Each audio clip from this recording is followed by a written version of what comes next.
que hemos estado haciendo respecto a distintas creencias que la izquierda peruana propaga respecto a cómo son o deberían ser las dinámicas de desarrollo, ¿no? Yo he dividido en dos grandes grupos, ¿no? Ellos tienen unos mitos respecto a qué ha pasado en el Perú con el modelo neoliberal y tienen un conjunto de creencias también respecto a cómo se desarrolla un país en general. Entonces va a haber dos grandes grupos de análisis aquí, ¿no?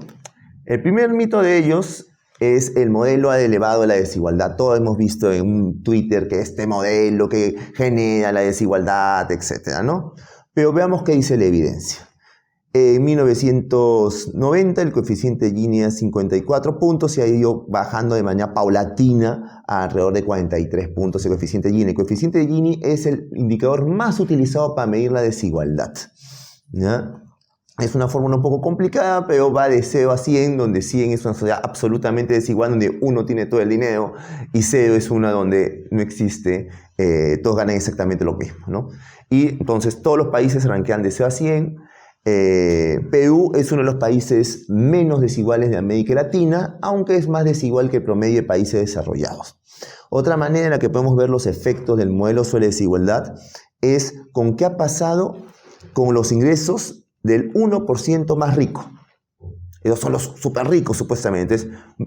Han crecido, ciertamente, pero la porción de todo el ingreso nacional que ha tenido el 1% más rico, según las cifras que tengo acá, de 2003 a 2007 están alrededor de un 60%. De los gastos lo realizaba el 1% más rico. Actualmente es 50%. Ha habido una caída reducida, pero caída al fin y al cabo, en la porción que se llevaba, en realidad, que producía el 1% más rico. Otra idea que a ellos se les ocurre decir es el modelo trajo crecimiento, pero no trajo desarrollo. Eso también hemos escuchado un montón.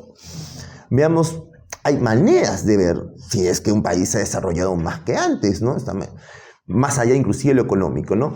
Hay un indicador que se llama índice de desarrollo humano, que combina el tema de los ingresos, ¿no? El tema económico, salud y educación. Se construye así el índice de desarrollo humano. El índice de desarrollo humano en el caso peruano ha pasado de 0.36 de 2003 a 0.58 de 2019. Una clara mejoría en aspectos que no son únicamente económicos. Aquí he juntado un dato que es interesante, que es consumo per cápita diario de proteínas. Cuando la gente, es un patrón global, cuando la gente le va mejor, consume más proteína, ¿ya? Los peruanos, hacia 1990, estábamos comiendo alrededor de 47 gramos de proteína al día. Actualmente los peruanos, 52 gramos de proteína al día en 1990 y el 2017, 78 gramos de proteína.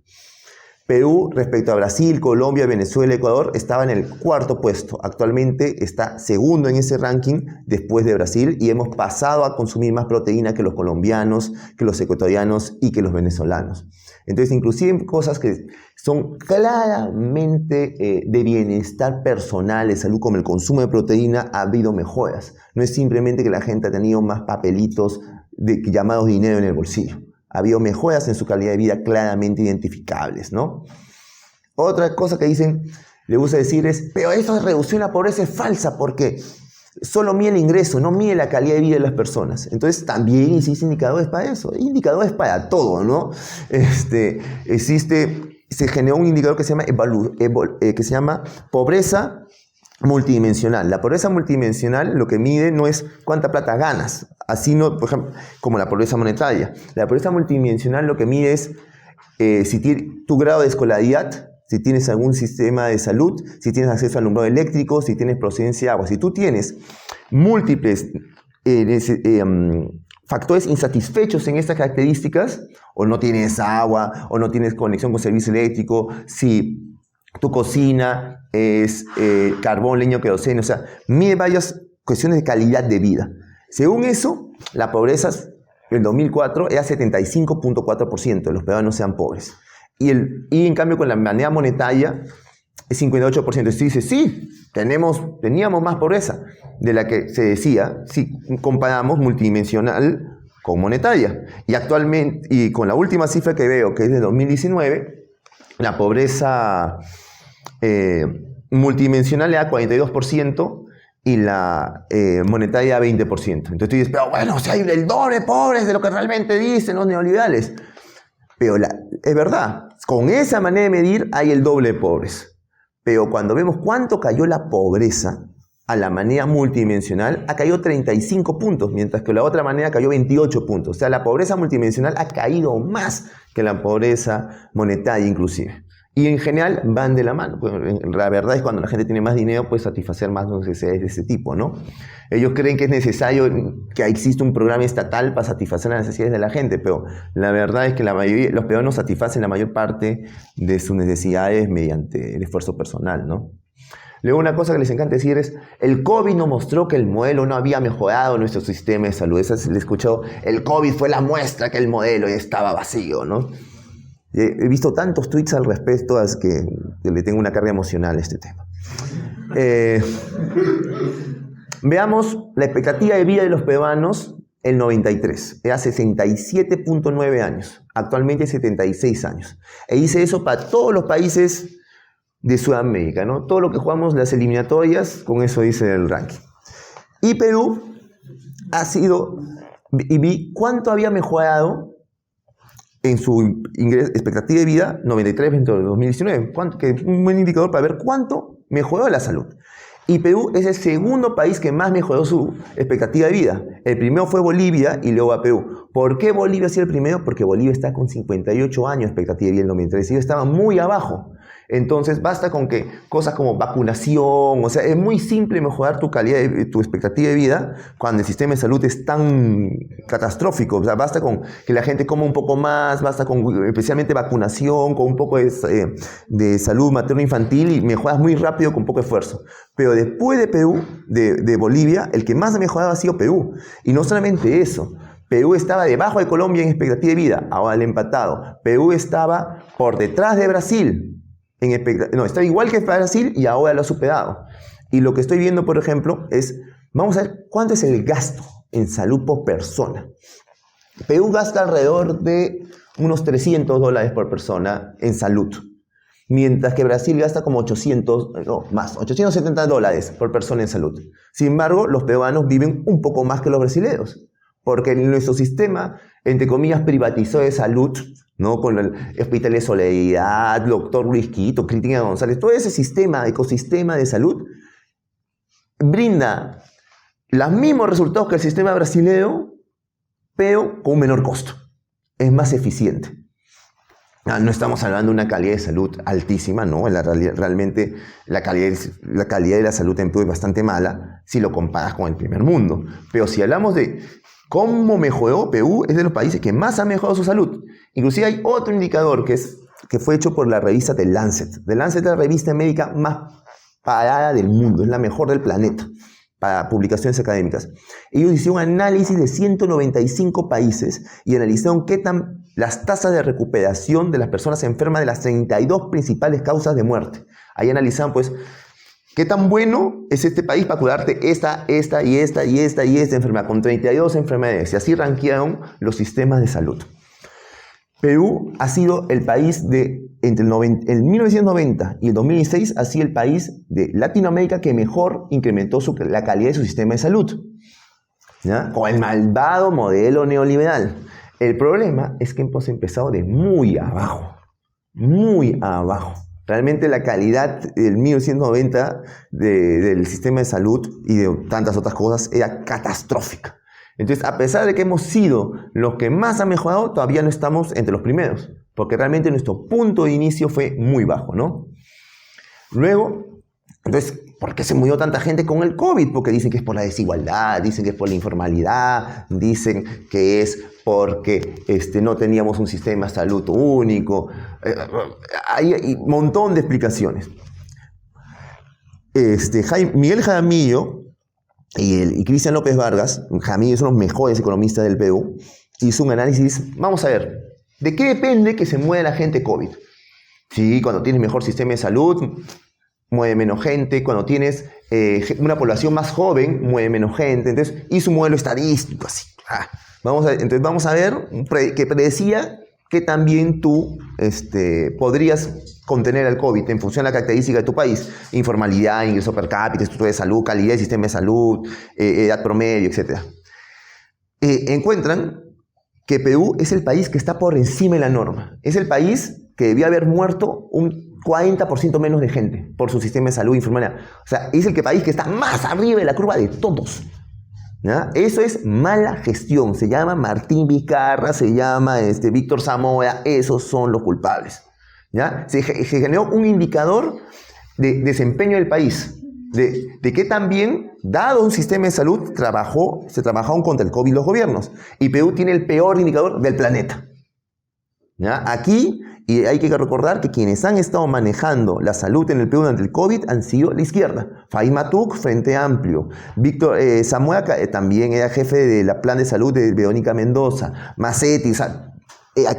Aquí la izquierda manejó catastróficamente la salud y le está echando la culpa al modelo de derecha por sus propios resultados. Es, desde el punto de vista político, para sacarse el sombrero, ¿eh? Luego, otra de las cosas que le gusta decir, los ricos pagan pocos impuestos, ¿no? Les encanta decir eso. Veamos. En la tributación peruana hay una cosa que se llama PRICO, principales contribuyentes, que es aquello sobre la que la SUNAT les está respirando la nuca. Son 15.800 personas. Esos pagan 81% de los impuestos. Luego yo me hice un análisis para ver ya, esa deuda famosa de Movistar, todo eso. Vamos a ver sobre lo que pagan las grandes empresas, esta deuda, esta plata que deben, cuánto es lo que cada año ellos dicen, no quiero, que la SUNAT dice paga, cuánto ellos dicen, no quiero pagar, que genera esta deuda tributaria. Es 2.5%. Las deudas que estamos hablando se generan las empresas han pagado, sin chistar a la SUNAT, 97.5% de sus impuestos, las empresas grandes, y han dejado y han puesto en diferendo con la SUNAT 2.5%. Sobre esto están generando la imagen sobre este 2.5% de que las empresas no pagan impuestos. Es un muy buen manejo de los números de parte de la izquierda. Cuando vemos cuál es la presión tributaria que enfrentan los formales en el Perú, es 39.8%. Que es, en Italia la presión fiscal es 40%, en Dinamarca 57%. O sea, la verdad es que los formales en Perú están pagando impuestos como país europeo socialdemócrata. ¿No? Luego escuchamos pues a Cerrón, a Yachayhuas y esta gente, pues necesitamos recuperar nuestros recursos, se llevan nuestras riquezas. Entonces la imagen es que hubiera un montón de dinero que las minas se lo llevan fácil, pero si tan solo pudiera el Estado agarrarse ese dinero, seríamos prósperos, ¿no? Porque es un montón de dinero. Veamos, ¿cuánto es la presión fiscal actual sobre la minería? Es 40, alrededor, promedio, estoy viendo el análisis del Fondo Monetario que pidió Fredo Franque por si acaso. Según el Fondo Monetario, en su análisis es 43%, la presión fiscal promedio sobre la minería. Actualmente recaudamos a la minería 3 puntos del PBI. Si nosotros quisiéramos subir la presión fiscal a 70%, como dice Vladimir Cerrón, recaudaríamos 1.26% más del PBI, lo cual significaría que podríamos incrementar el presupuesto público en 5.7%. O sea, recuperar nuestros recursos naturales sería elevar el presupuesto en 5.7%. Realmente va a cambiar la realidad del país que el Estado disponga de un 6% más. Eso es la diferencia. Vamos a agarrar y no vamos a ganar juicios en el CIAD y generar fuga de capitales para darle al Estado elevar su presupuesto en 6%. ¿No? Es una tontería, ¿no? Y además tú te das cuenta que no tienen idea de magnitudes en la cabeza. Ellos realmente creen que hay una gigantesca torre lleno de oro como la de Rico MacPato y que es cuestión de agarrar y llevársela. Y todos seremos felices. Luego, esta no la dicen toda la izquierda, pero la dice la parte más progre, ¿no? Tenemos un modelo racista que favorece una élite blanca. Lo famoso, lo que dicen los blancos con K, ¿no? Así, los blancos, ¿no? Entonces hace poco se publicó un estudio, también el Fondo Monetario, lo hizo un peruano, sobre cómo han ido los ingresos promedio de los peruanos, pero por grupo étnico, por raza. los mestizos, los blancos, y él puso Native American, o sea, porque está usando categorías para el norte, ¿no? Que ellos sí trabajan con esa idea de nativo americano, ¿no? Así que, discúlpenme si uso términos como los nativos, ¿no? Que me parece tan innatural, ¿no? Decir los nativos, ¿ya? Pero veamos qué pasó. En 2004, los blancos eran los que más ganaban, alrededor de 2.300 soles por promedio de ingreso por trabajo. Los mestizos, 2.100, los nativos, 1.300. Hacia el 2018, los tres grupos están ganando más dinero que antes. Pero ¿qué ha pasado? Los mestizos han desplazado a los blancos como el grupo que más dinero gana por ingreso del trabajo. ¿Ya? ¿Ya? Los desplazaron a partir del año 2010. Inclusive se hace un análisis, actualmente están ganando alrededor de un 15% más que el promedio de los blancos. ¿Qué es lo que ocurre? Que cuando ese análisis se ha hecho en base al censo, ¿no? Por donde la gente dijo, soy blanco, soy mestizo, etc., ¿no? Y lo que decían que he hecho ahí mal lo han colocado en la categoría nativo. ¿Qué es lo que ocurre? Que cuando se dice blanco, se piensa normalmente pues en San Isidro, Club Regatas, ¿no? Pero la verdad es que tú ves regiones como Cajamarca, etcétera, tienen un porcentaje blanco más alto que Lima, de gente que se dice blanca, autoidentificado, ¿no? Entonces, ¿qué es lo que ocurre? De que lo que encuentran en el paper es que la acumulación de capital humano de años de estudio de los mestizos ha crecido más rápida que la de los blancos. Y eso ha explicado que ya le habían superado es la principal razón detrás de ese incremento en el presupuesto, y también porque los mestizos han estado metiendo más a carreras y a tipos de trabajo que son mejor remunerados. Entonces, los nativos han mejorado. Antes los nativos ganaban más o menos la mitad que los blancos, ahora ganan un 60%, los mestizos pasaron a ganar un 80% que ganaban los blancos, ahora ganan un 15% más. Ha habido convergencia en todas las razas, pero si no supone pues que el modelo blanco, pues así, el capitalismo, se han juntado todos los blancos para diseñar un sistema para que los blancos ganen, ¿no? Hay un concilio, ¿no? que piense estas cosas, ¿no? O sea, la economía se puede dirigir hasta ese punto, según ellos, ¿no? ¿Ah? Vamos a hacer un sistema económico para que nosotros los blancos ganemos más plata. Y no le está funcionando, aparentemente, ¿no? Ahora vamos a hablar de los mitos respecto al modelo neoliberal, ya no tanto sobre el Perú, sino la idea general que tienen los izquierdistas respecto a cómo se desarrolla un país. Una de las cosas que les encanta decir es, sin un mayor Estado, jamás podremos salir de la pobreza. Entonces veamos con el tamaño. Actualmente el Estado peruano es 22% del PBI. La mejor manera de, si tú quieres saber qué tan grande es un Estado, es el porcentaje del PBI que es. Veamos cómo es el Estado en los países ricos, pero cuando ellos sean pobres. Porque fue así que ellos salieron de la pobreza. No hay que comparar con el Estado sueco de ahora. Hay que comparar, ya, el sueco, ¿cómo dejó de ser pobre el sueco? Ya. Noruega, su Estado, en 1870 era 5.5% del PBI. Era la cuarta parte del peruano.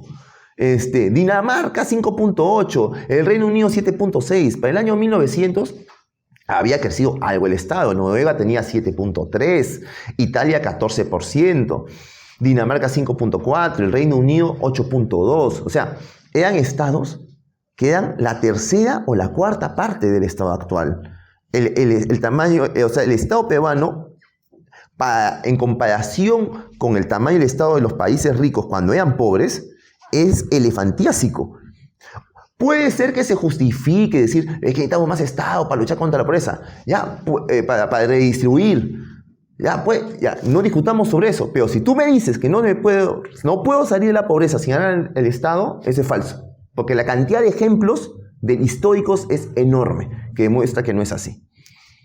¿Ya? Una cosa que le dicen, mientras nos dediquemos a exportar piedra, jamás dejaremos de ser pobres. Entonces la idea es que como somos exportadores de materias primas, vamos a seguir siendo pobres, entonces tenemos que agarrar y fomentar la industrialización mediante políticas públicas, porque exportando piedras nos vamos a quedar como exportadores de piedras y seremos pobres para siempre.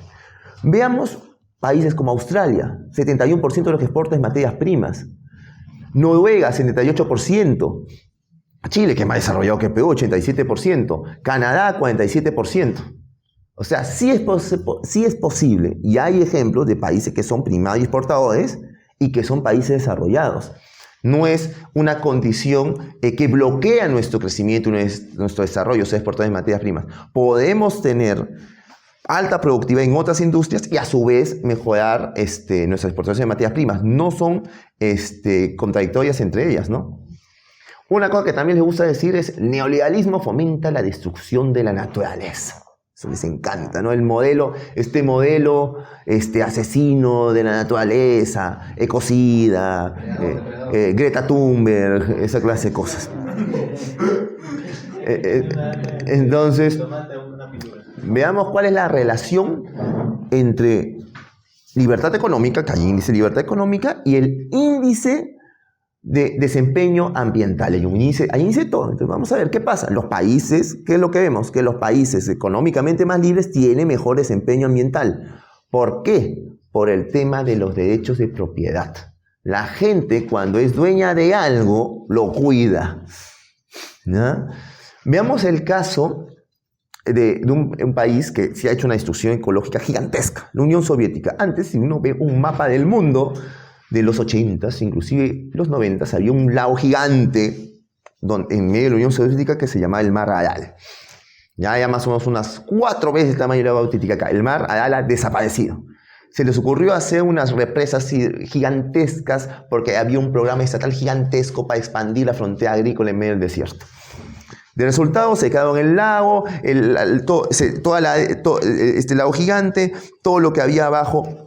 El agua era salada, entonces la sal se quedó expuesta, el viento se llevó la sal y los alrededores de la tierra se han salado. Y al llenarse de sal, ahora ya no se puede cultivar bien ahí, ¿no? Antes había trucha, había pescado, había flota pesquera dentro del Mar Aral. Ya no existe Mar Aral, y entonces tú ves los barcos ahí en medio de la tierra, ¿no?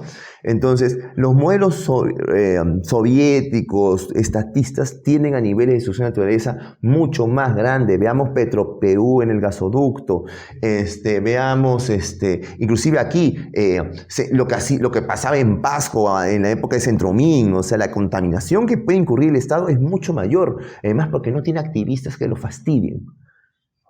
Las empresas públicas tienen mucho menos activistas que lo fastidien cuando hacen daño, ¿no? Luego, otra cosa que le gusta decir es: necesitamos subir el sueldo mínimo para mejorar los ingresos de los pobres. O sea, la idea es que el sueldo mínimo es lo que sube el ingreso de los pobres. 44.7% de los peruanos ganan menos que el sueldo mínimo en el sector informal. A ese tipo le ponen el sueldo mínimo a 1.000, 2.000, 3.000, 4.000. El sueldo mínimo actualmente está en 1.025 soles. Le puedes poner el sueldo mínimo que quieras. A ese tipo, ¿qué le importa? Él está trabajando en el sector informal. Su jefe no le interesa cuánto sea el sueldo mínimo. Entonces, al sector más pobre del Perú, que es ese 45% informal que gana menos que el sueldo mínimo, no le sube un sol sus ingresos que yo le suba el sueldo mínimo. Y el problema con esto es que el sueldo mínimo impide a los formales contratar por un salario menor que el sueldo mínimo a los trabajadores. ¿Y cuál es el problema con eso? Que la productividad de un trabajador formal es 7 veces la de un informal. Entonces mantenemos a nuestros trabajadores en el sector informal donde producen menos, lo cual afecta a la economía enormemente, pues porque tienes a 2/3 partes de los trabajadores ahora ya 3/4 partes, porque tenemos una informalidad de 74%, trabajando de una manera mucho menos productiva. Eso está golpeando nuestra economía enormemente. Y veamos el caso del sueldo mínimo y lo que se pierde al elevarlo, con el caso de Hong Kong. Hong Kong ha sido sistemáticamente la primera o segunda economía más libre del mundo desde que hubo maneras de medir el índice de libertad. Inclusive Milton Friedman fue a hacer un documental, Free to Choose, en Hong Kong. Los recomiendo a todos que vean Free to Choose. Muy bueno. Muy bueno. El capítulo de Hong Kong, él va a Hong Kong y el lugar era pobre, pero ya estaba creciendo, ¿no? Y Milton Friedman decía, este lugar va a desarrollarse. Y ahora yo he ido a Hong Kong hace 3 años y es la ciudad de los supersónicos, pues es modernísimo. O sea, tú comparas Nueva York, París, no, Hong Kong es más moderno. Ellos no tenían sueldo mínimo hasta el año 2008. Y uno ve que los salarios estuvieron mejorando. ¿Y por qué estuvieron mejorando? No porque había el Estado que les obligaba a los trabajadores a pagar más, sino porque la competencia entre los ofertantes elevaba los salarios. Ellos se olvidan que existe eso, que ellos creen que esto es como los videojuegos, no como StarCraft, que tú mandas a los trabajadores a recoger, ¿no? Y tú los comandas, ¿no? La verdad es que los trabajadores venden trabajo y hay un mercado de trabajo, y cuando hay más demanda de trabajo o sube la productividad, las presiones del mercado terminan haciendo que los empleadores le paguen más a sus trabajadores. Eso es lo que ha pasado, por ejemplo, en Perú, en Ica, con la subida de los jornales agrícolas en las agroexportadoras, ¿no? Luego, una cosa que les encanta decir es que sin industria nacional jamás dejaremos de ser subdesarrollados. Tienen una obsesión con la industria. ¿No? Veamos qué tan importante es la industria. La industria ha estado cayendo permanentemente como porción de la economía desde los 80 ha estado cayendo. Creo que antes inclusive. Actualmente la industria, la manufactura, perdón, en este caso, en este dato, en Perú es 12% del PBI. En Estados Unidos es 11%. En la Unión Europea es 15%. O sea, ya los países no son ricos porque están dedicados a industrializarse. Ya la cosa no son como en la película de Charlie Chaplin, donde todos están trabajando en una fábrica, ¿no? Y así se produce. No es así. El sector más importante es el sector servicios. En Estados Unidos el sector servicios es 80% del PIB. En la Unión Europea es 65%. ¿Ya? Entonces, el desarrollo de un país es un desarrollo principalmente en el sector servicios. Un trabajador peruano en el sector servicios tiene una producción promedio de $11,000 al año. Un trabajador de servicios en Estados Unidos, su productividad es $121,000. Son 11 veces más productivos, por eso gana más plata que nosotros, porque son mucho más productivos. Uno de Japón tiene una productividad de $65,000. Nosotros estamos a 11,000 en nuestra productividad en servicios. Si queremos dejar de ser un país pobre, tenemos que empezar a ser más productivos en servicios, donde está el 62% de la población peruana trabajando. Tenemos que ver más productivos a la mayoría de las personas. Es la única manera. Aún si nos vemos súper productivos en las manufacturas, ese sector es un 12% del PBI. Entonces, ahí no está la respuesta. Y la izquierda tiene una obsesión con la industria, ¿ya? Absolutamente injustificada. Otra cosa que les encanta es, tenemos que generar nuevos derechos en la Constitución para poder mejorar la calidad de vida de la población. ¿Falta algo? ¿Falta salud? Necesitamos derecho a la salud. La educación, ya hay derecho a la educación, pero hay que poner derecho a la educación de calidad. Entonces, es algo así como la Death Note, ¿no? Tú escribes y pasa, ¿no? Las cosas pasan. Tú escribes ahí y pasan las cosas. Escribes en la Constitución, ¿no? Más trabajo, más salud, ¿ya? Vivienda. Teníamos derecho a la vivienda en el 79. En la Constitución del 79 teníamos derecho a la vivienda. ¿Y de qué servía tener derecho a la vivienda? La gente, la mayor parte de los peruanos en 1993 tenía techo, piso de ripio, ¿ya? Entonces, se hizo un análisis de cuántos derechos económicos y sociales tienen las distintas constituciones. Y las conclusiones son bien interesantes. En los países europeos y en Norteamérica, cada constitución tiene el promedio, hay 4.5 derechos económicos y sociales en las constituciones. Es el promedio de cantidad de derechos económicos y sociales. En Latinoamérica, el promedio es 12.94. Somos buenísimos para poner derechos. Por el otro lugar está lleno de derechos los países postcomunistas y el África subsahariana. ¿Ya? Entonces es muy fácil para el político, en vez que hacer que la gente viva mejor, poner que quiere hacer que la gente viva mejor, ¿no? Entonces, el tener casi el triple de derechos como latinos que los europeos y norteamericanos, no hace que tengamos ni mejor salud, ni mejor educación, ¿no?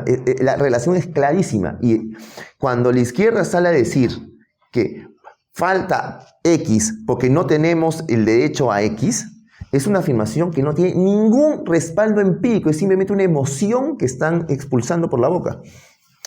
Bueno, eso es lo que tenía para conversarles sobre la izquierda y sus ideas económicas. He tratado de juntar las frases y afirmaciones que con mayor frecuencia he estado escuchando. Bueno, preguntas, comentarios. Fuerte aplauso, por favor.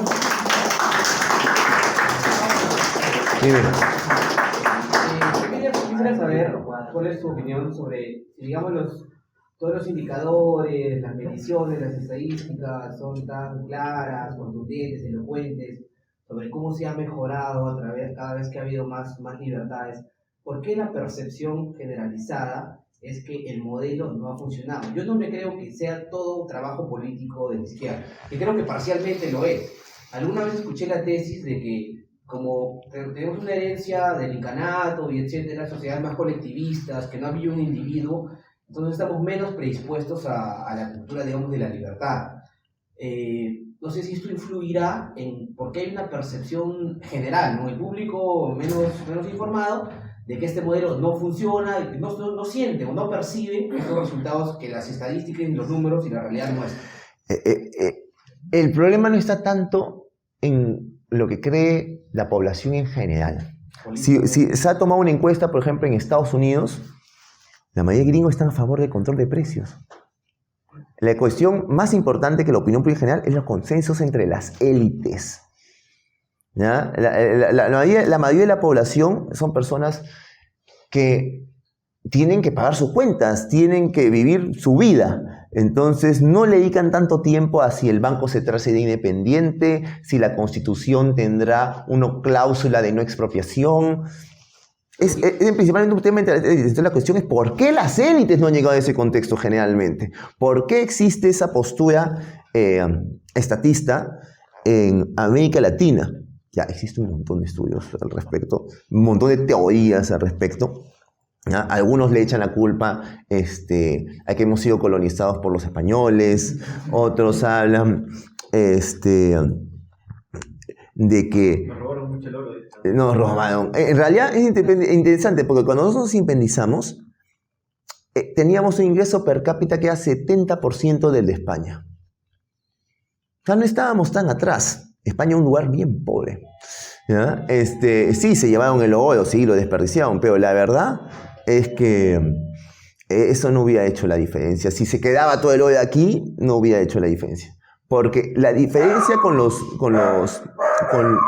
el primer mundo no la dio lo que pasó hasta 1821. Lo que ha generado la diferencia es lo que pasó después de 1821.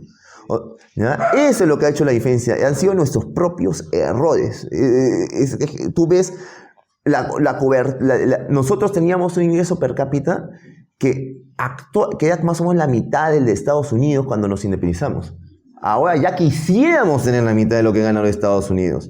O sea, nosotros hemos hecho conductas económicamente autodestructivas de manera sistemática durante gran parte de nuestra independencia.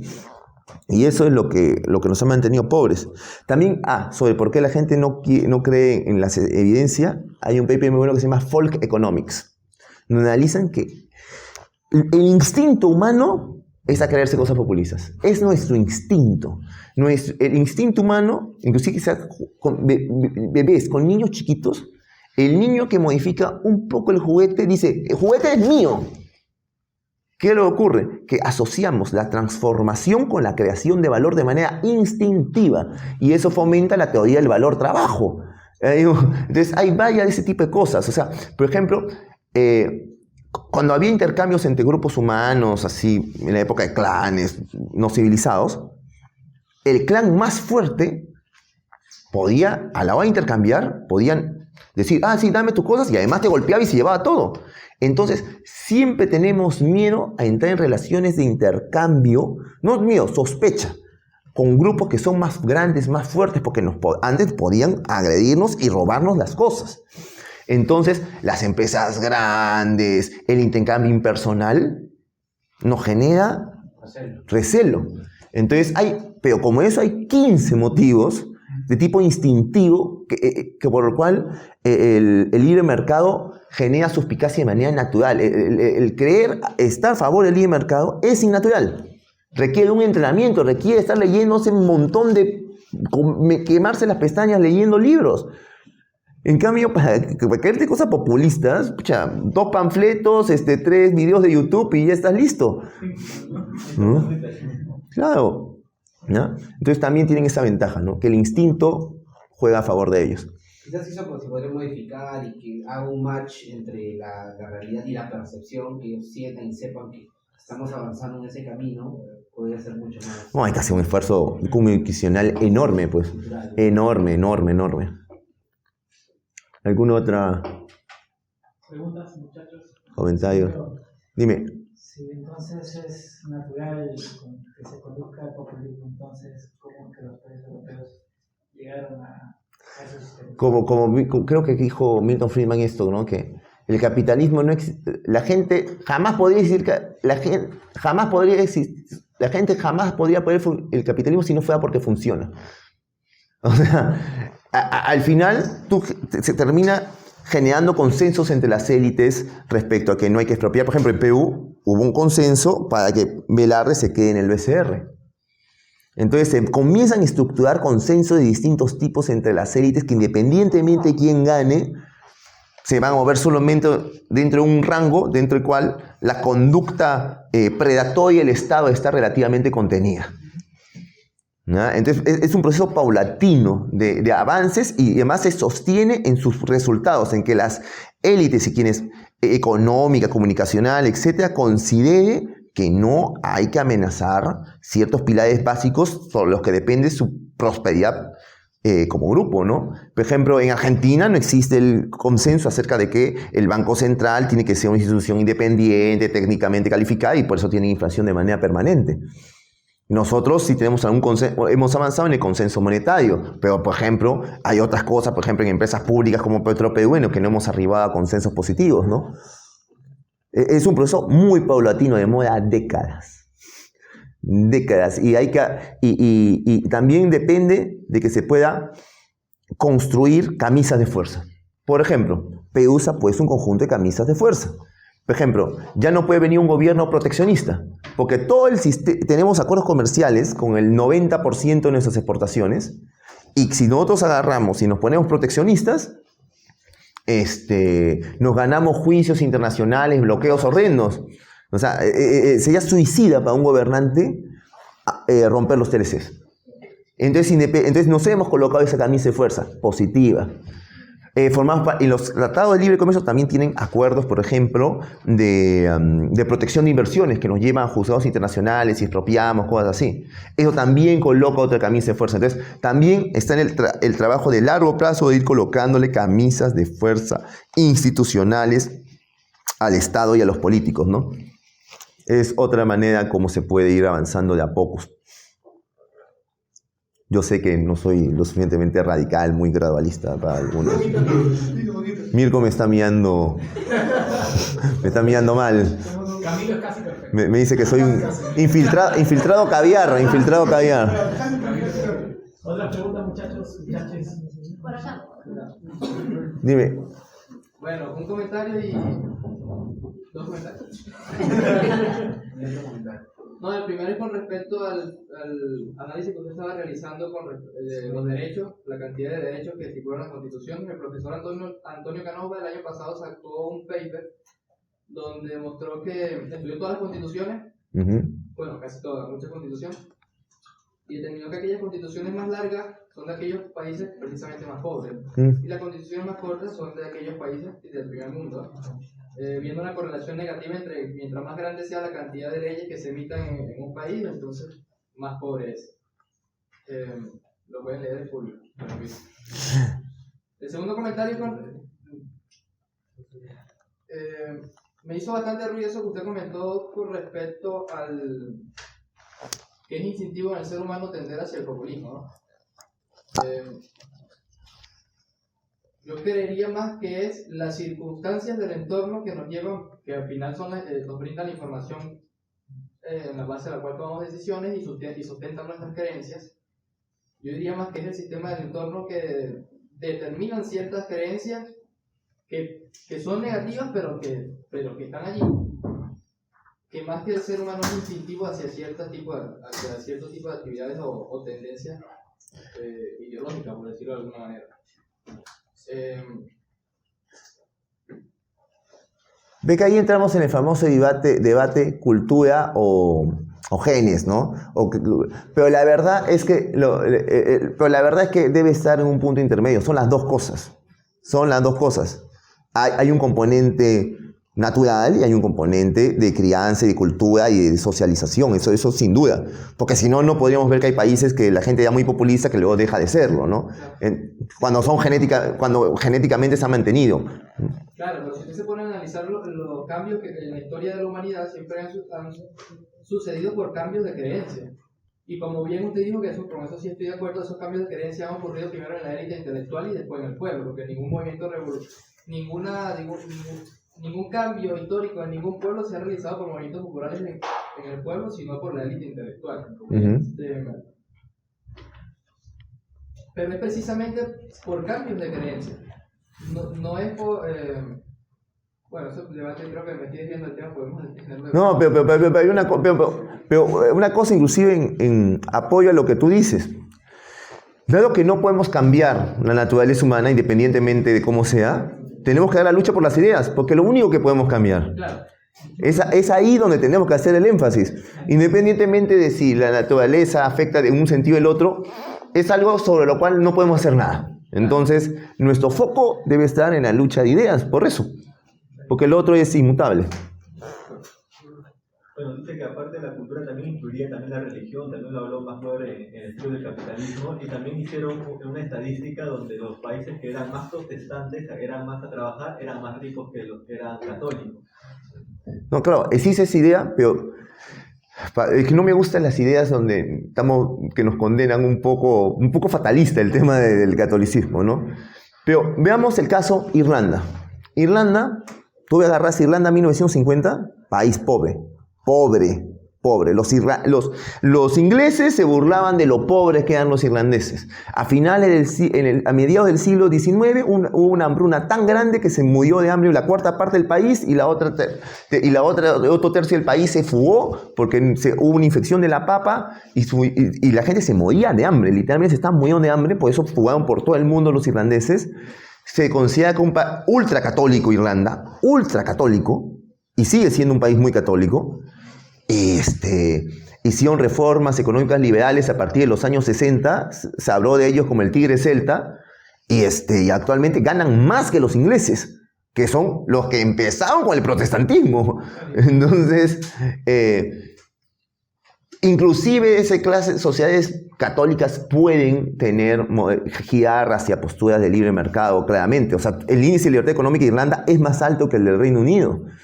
Eso es un reduccionismo fatal, el que comenta. Mira, hubo un autor que dijo que Estados Unidos progresó porque estaba sustentada en las ideas de Aristóteles y que China no progresó porque estaba sustentada en las ideas de otro filósofo de izquierda que no recuerdo el nombre actualmente. Pero si usted se puede analizar realmente la historia, resulta que Marx y ese tipo de escritores influenció más en Asia que en el propio Europa. Entonces no tiene mucho que ver el sustentar unos ciertos tipos de creencias o conjuntos de creencias de una sola institución. Sí, pero sí afecta a una cosa. Por ejemplo, Singapur, confuciano, matriz cultural confuciana, igual que Hong Kong, ultra desarrollados, más desarrollados que Europa, ¿no? Y la misma teoría sobre que una sociedad confuciana no podía crecer tanto como una sociedad de base aristotélica, ya. Pero sí afecta que la manera como tú eres pro libertad bajo una matriz filosófica confuciana es distinta de la manera como tú eres. La manera como tú llegas al libertarismo, si eres protestante o católico, sí se ve modificada. O sea, puedes llegar de distintas maneras, pero sí afecta a tu base cultural la manera como llegas, ¿no? A ver. Después pasamos allá y conversamos entre todos. Sí, mi pregunta más que todo va por la última parte que mencionó sobre el reduccionismo y al mismo tiempo con la primera parte que vinculó su conversación con el tema del Gini, del índice Gini. Y básicamente el tema es que casi todos los países de Latinoamérica al menos basan sus gestiones públicas en base al Gini. Entonces, ¿cuál sería en este caso o cómo podemos solucionar estos problemas en los cuales simple y llanamente tenemos en este caso un Estado que realiza unos planes en base a disminuir una igualdad que evidentemente el índice como tal no demuestra como tal una evolución a nivel del desarrollo de la vida de la persona, simple y llanamente una igualdad económica o sustancial de las personas? Pepe, no entiendo bien lo que me estás diciendo. Lo que tú me estás diciendo es que no deberían utilizar el Gini como insumo para las políticas públicas. Que normalmente lo utilizan como índice determinante para las políticas públicas, siendo más importante que otros índices que deberían verse para poder manejar en este caso una correcta mejora de la calidad de vida. Ok. El problema es que los números simples son más fáciles de comunicar. Entonces los políticos van a tener siempre un incentivo a moverse a aquellas cosas que son más fáciles de comunicar porque el retorno político está en eso, ¿no? Entonces, va a ser... En realidad lo lógico sería, como tú estás diciendo, que operaran sobre sistemas de indicadores más complejos. Pero los incentivos políticos no van hacia eso. Chicos, una pregunta antes de que nos vayamos al también un gusto, Cintia Reyes, así que antes que nada, gracias a ustedes por recibirnos. Quería preguntarte, mira, dentro de la izquierda siempre hay una práctica que es la división de clases. Donde hay esa fuerza motriz, digamos ahora mismo con el plurinacionalismo en Chile, el indigenismo, ¿cómo identifican ellos un punto para dividir? Sabemos que pueden tomar el poder por las instituciones, no necesariamente tiene que ser un tema revolucionario, pero el liberalismo, ¿qué fuerza motriz tú ves en el liberalismo como para poder hacer un símil a esa fuerza que tiene la izquierda, que no la podemos negar, pero que es evidente? Bien complicada tu pregunta. La izquierda trabaja dentro del eje opresor-oprimido. Esa es la manera como ellos piensan. Entonces, pero a veces el opresor es el capitalista, a veces el opresor es el imperialismo versus las colonias. O sea, ellos trabajan con los blancos versus los no blancos. O sea, ellos trabajan con múltiples ejes de opresión. Y para cada eje de opresión tienen académicos, generadores de cultura, generaciones hasta de música. O sea, tienen todo un aparato cultural disparando para cada eje. El género, etc. Tienen varios operadores y actores de creación y ideología en cada punto. Entonces lo que ellos hacen realmente es que disparan por todos lados. Y lo que tú ves es lo que ha terminado pegando más. Ellos lo que hacen es una técnica de bombardeo de racimo. Es indiscriminado, sueltan sus ideas por todos lados de manera vehemente y militante y avanzan en donde la población se lo permita. Sin embargo, ¿cuál es el fundamento emocional para el liberalismo? Hay un libro muy bueno que se llama de Jonathan Haidt, que se llama The Righteous Mind, que es sobre la psicología moral. Entonces, habla sobre, existe un valor, un deseo humano de igualdad, de calidad, etcétera, que es sobre la que opera principalmente la izquierda. Y también un deseo de que los poderosos no priman a los más débiles. Y la izquierda opera sobre eso. Pero la izquierda no ha tomado el poder totalmente. Algo debe mover al otro lado para que exista, ¿no? Y entonces lo que él habla es que la gente tiene dos cosas que alimentan al liberalismo. Un tema que es la proporcionalidad. Para que una sociedad funcione, tiene que haber proporcionalidad. O sea, oye, si este tipo no colaboró, ¿por qué le están dando? Esto hasta en las sociedades más tribales hay. Entonces, el apelar a la idea de la proporcionalidad y que alguien necesita merecerse algo para recibirlo, es emocionalmente útil. Yo inclusive por trabajo hemos hecho focus sobre el tema de los bonos. Y con gente del sector D y E. Y mucha gente del sector D y E ya no quería que hubiera más bonos, a pesar que los beneficiaban económicamente. Porque decían, no me gusta porque veo que hay gente que no trabaja, lo está recibiendo. Entonces existe esa idea de la proporcionalidad. Entonces si apelamos a ese esa idea de que la gente tiene que merecerse y el merecimiento de la prosperidad y que tú tienes que hacer algo de tu parte para recibir, se puede generar un discurso con cierta capacidad de arrastre emocional. También otra cosa que había es el tradicionalismo, especialmente en los conservadores es fuerte, en los liberales no tan importante, pero también está el hecho de que las sociedades funcionan de determinada forma y ya llevan funcionando de determinada forma de hace miles de años. Y la izquierda está tratando sistemáticamente perturbar todos los mecanismos de estructuración de la sociedad, hasta el nivel micro, hasta el lenguaje, o sea, en todas las cosas están tratando de generar su eje opresor-oprimido, ¿no? Entonces, también apelando a ese deseo de mantener las tradiciones, se puede generar algún grado de compromiso emocional a favor del liberalismo. Eso es lo que podría responder al respecto. ¿Ya nos vamos? Ya.